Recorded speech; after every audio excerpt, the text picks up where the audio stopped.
In this video, I'm going to talk you through how to choose and register a web hosting provider. Well, the first thing that you need to do is to find a web host that has a good reputation. And to do that, you want to ask around, you want to look on marketing forums and web design forums and that sort of thing. And just simply ask around for recommendations, and people who have used a particular web hosting company and are happy with it will come forward and say, yes, you should go with this particular company. And the next thing, which relates to the first one really, is how reliable your web hosting company is. And then you want to see what the web hosting company offers. Do they just have sort of bog standard web hosting, or do they offer other things as well? Do they offer cPanel and Fantastico, for example? Will they let you run PHP scripts and host MySQL databases? What about the software that comes included? Do they have WordPress or Joomla or shopping carts and so on? All these considerations need to shape your decision. And then there's the operating system that the web hosting company runs their servers under. Most web hosting companies run Linux. Some offer Windows, some offer both. You might need Windows if you're going to run certain back office operations, for example. And then there's the scalability issue with your hosting company. Are they going to be there to let you grow your website as your business grows? And then there's the price. And whilst nobody really wants to pay more than they have to, when it comes to web hosting, you get what you pay for. And if it seems too good to be true, it probably is too good to be true. And that's all I think I really need to say on that subject. And then there's the customer support that your web hosting company offers. And this can be very, very important, because once your website's down, then you're losing money. So you need to get it sorted out as soon as possible. So you need to be able to get onto your web hosting company right away if there's a problem. So does your web hosting company offer 24-hour live chat, for example, so you can communicate with someone any time of the day or night? Do they have a toll-free number so that you can call them and speak to a real person and sort out the issue? Or do they just have an email help desk where you submit a ticket and they get round to answering it when they feel like it? All these sort of things have to be taken into consideration. And the final consideration is the server location, where the server is physically located. For 9 out of 10 people trading online, this doesn't really matter. You're trading internationally, and where your server is doesn't really come into it. But for some people, it can be a very important consideration.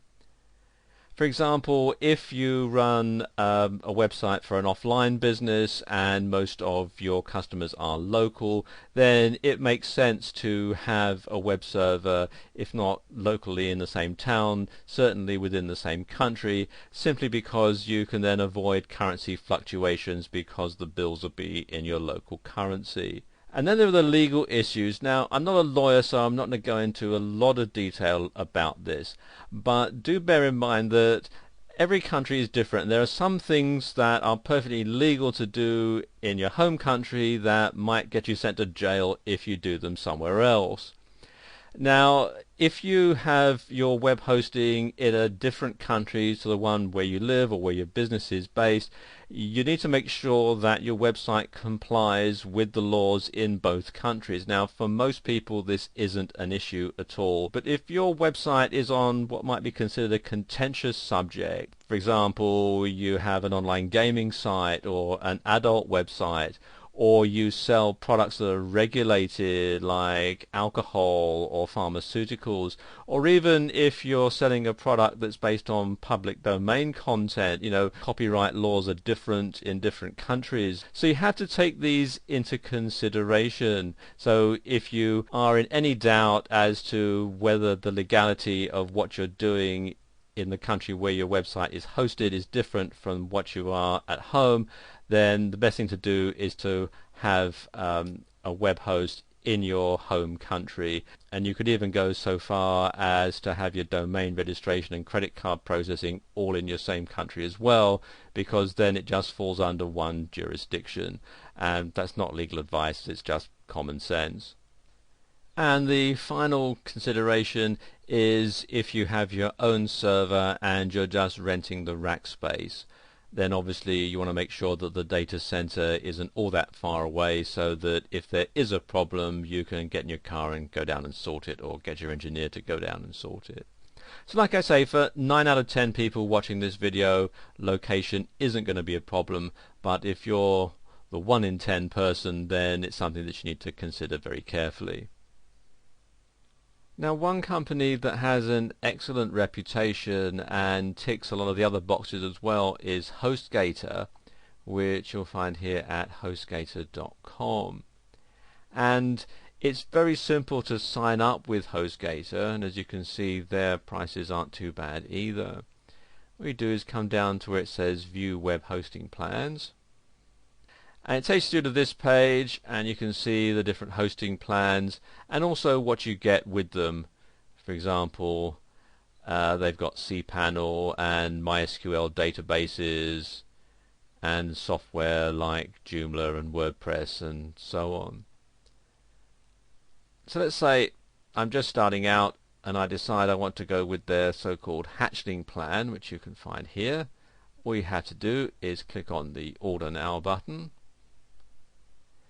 Takes you through to this page where you can either choose a domain name and HostGator will help you register it, or you can enter an existing domain name if you have one already. I already have one that I'm going to use, so I'm just going to enter it here. It's anothercompany.co.uk, and if you have a coupon code, you can enter it here. As you can see, at the time that I'm making this video, they have a special offer going, so it's already been automatically entered in.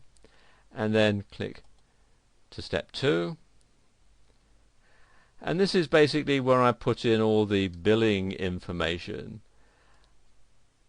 the username and the security PIN number, and then I enter all my credit card information and so on, and then read the terms and conditions, of course, and then click on the button here to create my account.